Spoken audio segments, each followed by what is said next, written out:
नमस्कार। हमारे YouTube channel विजय वैदिक भारत में आपका स्वागत है। आपने हमारे YouTube चैनल को अभी तक सब्सक्राइब नहीं किया है तो हमारे YouTube चैनल को सब्सक्राइब ज़रूर कर लें। आज हम आपको एक और गांव का इतिहास बताने जा रहे हैं। बात कर रहे हैं हरियाणा के कोसली गांव की। प्रथम विश्व युद्ध से इस गांव की शौर्य गाथा शुरू होती है। आस्था के मठ से कोसली की पहचान है। कोसली गांव की अपनी एक ऐतिहासिक विरासत है। यहाँ के खुर में देशभक्ति का जज्बा कूट कूट कर भरा हुआ है। इसी का परिणाम है कि पहले विश्व युद्ध में कोसली के 9 वीर जवान वीर गति को प्राप्त हुए। इसी से इस गांव की शौर्य गाथा शुरू हो जाती है। शौर्य की बात हो या फिर आस्था की, यहाँ के अनेक सैनिक व मठ देश से विदेशों तक में अपनी पहचान रखते हैं। दूसरे विश्व युद्ध में इस गांव से 247 लोगों ने भाग लिया। इनमें से 6 वीर गति को प्राप्त हुए थे। देश की कोई लड़ाई हो या फिर किसी ऑपरेशन की बात, यहाँ का वीर जवान की भागीदारी हर जगह दिखाई देती है। कोसली गांव की पहचान प्रदेश देश में ही नहीं बल्कि विदेशों में भी कोसली गांव का नाम का डंका बजता है।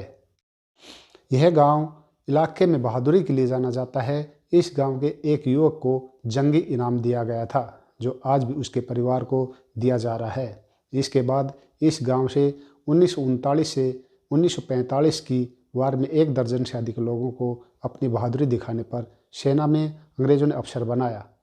इसी गांव के मेजर उमराव सिंह को मिलिट्री कोर से सम्मानित किया गया।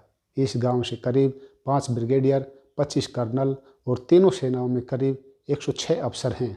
इसके अतिरिक्त गांव के ही सुधीर यादव पुलिस में आईजी हैं।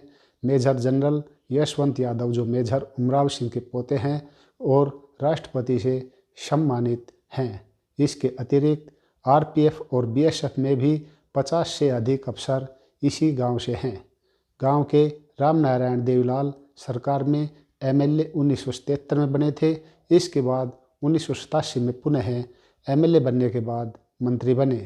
कोसली को लंबे इंतजार के बाद 1978 में सब तहसील व 1 नवंबर 1989 को सब डिवीज़न का दर्जा मिला। एक राजा के नाम पर है। सेवानिवृत्त डॉक्टर सुचेत पूर्व पंच राजीव यादव हाबे सिंह नंबरदार ने बताया कि करीब 800 साल पहले गांव के एक हिस्से में बाबा मुक्तेश्वरपुरी तपस्या में लीन थे।